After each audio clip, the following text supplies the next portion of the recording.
The Last Oricru is one of the games that I previewed at PAX East this year, 2022. Published by Prime Matter, developed by GoldKnights. This game is a mix of sci-fi and fantasy. More heavily fantasy than I would say sci-fi of the stuff that I got to see. Um, the game features a character who wakes up in a cryopod and then is taken to a monastery where he is given the task of either, um, you know, making friends with various people or not making friends with various people.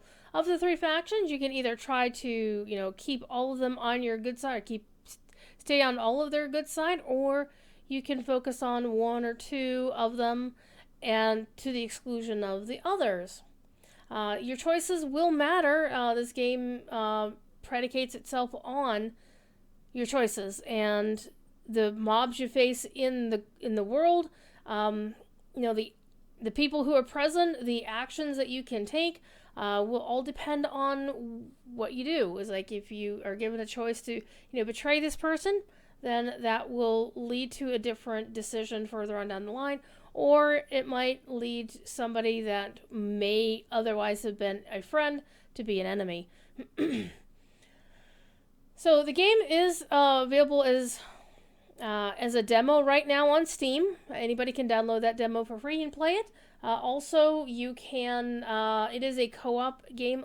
There's co-op available. Currently, couch co-op locally is the only option, but there will be online co-op in the future. Right now, the demo that I played at PAX looked a lot like this screenshot here. It was like a harbor scene, and you're fighting against the mobs trying to get through the landscape, and it was controller based, so it was a little bit unfamiliar for me. If you're normally used to playing Xbox or PlayStation with the dual joysticks, maneuvering around, you'll be fine. If you're more of a Nintendo person, Z targeting everything because you played way too much Legend of Zelda like me, then you may have a little bit of difficulty keeping the camera oriented to where you are. The game is somewhat unforgiving in the combat. If you jump in the water, you die. But your partner, if you're playing co-op, can res you. There are healing potions. The weapons you get, everything is pretty straightforward. We didn't really get to see a lot of the story or to see a lot of the sci-fi elements. But here's an image of what the co-op kind of looks like, where you have two folks fighting one of the ratkin, who are apparently having a rat evolution. The developer I spoke to at the time seemed very, very proud of that pun. So I let him get away with it. I mean, as you can see, the attire, the outfits the soldiers are wearing here. You got a sci-fi belt there. The armor on the player on the right looks a little bit sci-fi. The player on the left looks a little bit more fantasy. And the rat dude looks pretty fantasy to me, right? So it's a pretty decent mix and match of the two.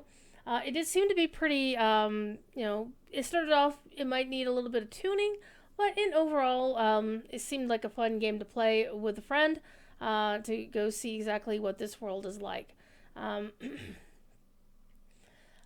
game is, as I mentioned, is available on Steam, and I'll have the link for that game in the comments here, or in the thing, so you can see what it is. It was nominated for Best Indie Game at PAX East this year, so that was pretty cool.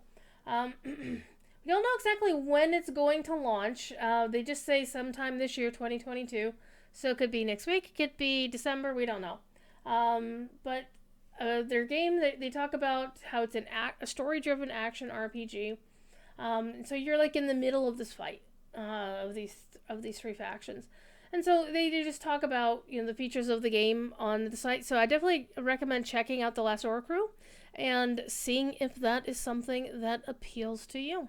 If the usual deal, if you like this video and want to see more like it, do the like and the subscribe thing, and hopefully I will see you in the comments soon. Again, Last Oricru currently available to demo on Steam. It is available in 14 separate languages. Only, unfortunately, full audio in English, but interface and subtitles available in 13 other languages. So that is pretty cool. So full controller support, single player and online co-op. Well, that's new. And shared split screen local couch co-op. So hopefully this game might trigger your fancy. I mean, the game looks amazing. The graphics on it are pretty intense. So definitely one to check out there. Okay? All right. Have a great day.